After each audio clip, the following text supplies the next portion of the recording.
WSAZ NewsChannel 3 with Sarah Sager and meteorologist Josh Fitzpatrick. This is NewsChannel 3 Tonight.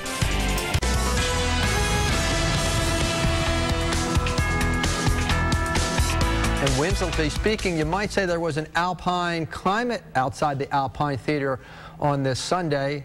Even though it's summertime, the temperature struggled to get out of the 60s. Your first forecast, since we have the ground dampened from earlier showers, we'll have fog to start tomorrow morning. Good sleeping, a comfy start at 60 degrees. Midday, that's fog will lift it into a hazy, sticky sunshine, 80, and any shower or thunder should hold off until after the landscape and construction day, especially after 5 o'clock. Scattered shower, thunder shower worked its way into the forecast at 85 degrees. Your work and play week forecast, pool days are back. We're heading back into the 80s, if not 90. So is the threat of thunder, one day in particular this week. And by the way, it's a big week leading up to into Independence Day. We've got vacations galore, and the weather, Sarah, will be grand at the Strand. We'll take you to Myrtle Beach, all coming up in the next half hour.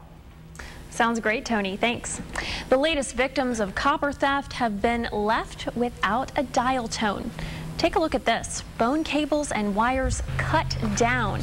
This is along Coopers Creek Road in Kanawha County. Crews were working well into the afternoon to try and get service restored. Workers here say this is the third line they've repaired today because of theft. They say thieves are in search of copper. Officials with Frontier say last night there were several lines cut in the southern part of the state. Crews are working to get lines fixed as quickly as they can. While some were temporarily without home phone service, some officials are asking why so many areas of Kanawha County still lack cellular telephone coverage. Cell phone tower construction peaked back in 2008. But no towers have been built in unincorporated areas of the county during the past 2 years. County planning officials say no cell tower construction applications have been filed, so businesses and homes with no cell service now won't likely be getting it anytime soon. Kanawha County Commissioner Dave Hardy argues it affects public safety as well as economic growth. Traffic is moving again along Quarter G near the South Ridge shopping area. Earlier today, it was at a standstill due to a power outage that lasted about an hour. Kanawha County dispatchers say power was out from Emerald Road all the way to South Ridge shopping area. Traffic lights were out and all the stores lost power as well. Still no word on what caused that outage. It's easy to give up, a little bit too easy. And just because a few people gave up on their education doesn't mean they don't deserve another chance. At ACTC's GED graduation today, photojournalist Mandy Dixon introduces us to a couple of people who got a second chance and ran with it.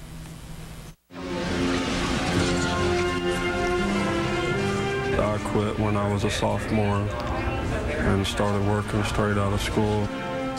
And I grew up with a family that, you know, education really wasn't a huge emphasis. I guess I just wanted to party too much. And I've tried probably 2 different times to get my GED. I've tried 2 other times to get my GED. One time through an online thing that wouldn't have been accredited. You have a sense that you're not smart enough to do it. There's always life problems that get in your way. I've gotten a lot more mature than what I used to be, so. But there was something different about when I came to the Adult Learning Center, and Joan and her orientation and the way she is so inspiring when she gave that to me, talking about persistence. I just knew I was going to stick through it. And like she said, persistence is one of the biggest things that, I just knew with Joan that I would stick through it. I have 2 boys.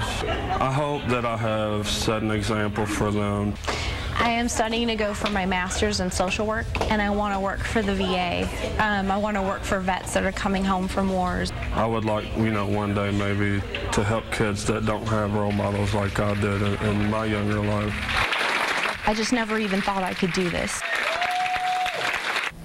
Congratulations to all of those graduates, including Jennifer and Scott, who are both attending college now, putting them one step closer to realizing their dreams. High school students with dreams of becoming an engineer in the future are already building their careers. It's the Academy of Excellence at Marshall University 35 students from 6 states will live on campus this week. Today they started with some ice-breaking activities, but will do lots of hand-on exercises, from surveying to testing materials and even building a catapult.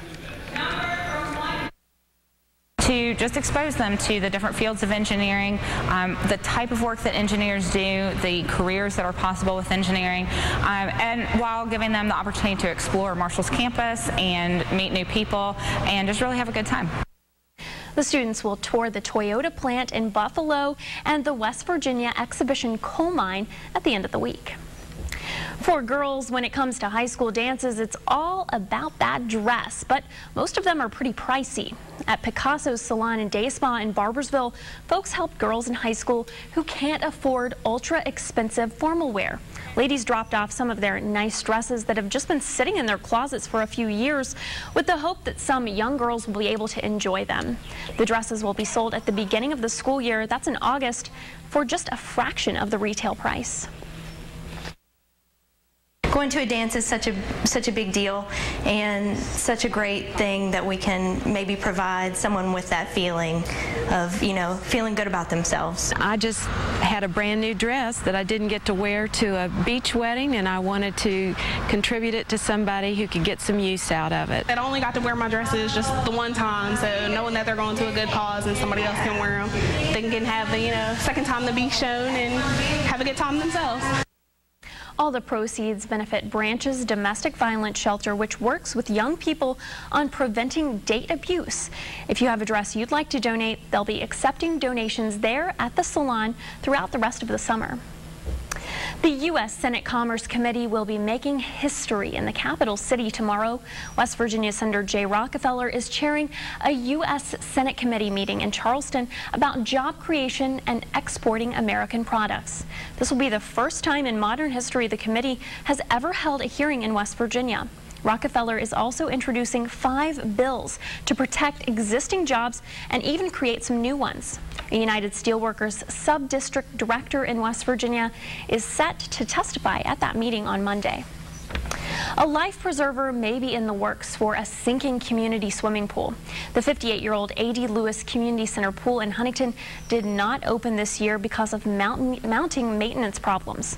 The closing follows a national trend in which local governments and nonprofits organizations struggle to find the cash to keep those pools open. City council members say they're working to raise about $250,000 to build a new pool at the A.D. Lewis Center. In the meantime, the center is paying to send children to other local pools. A church group that's taking fireworks to new heights. That's coming up.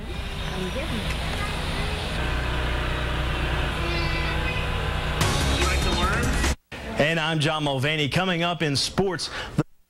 The Reds had 5 home runs Saturday night against the Orioles. What would they do for an encore on Sunday?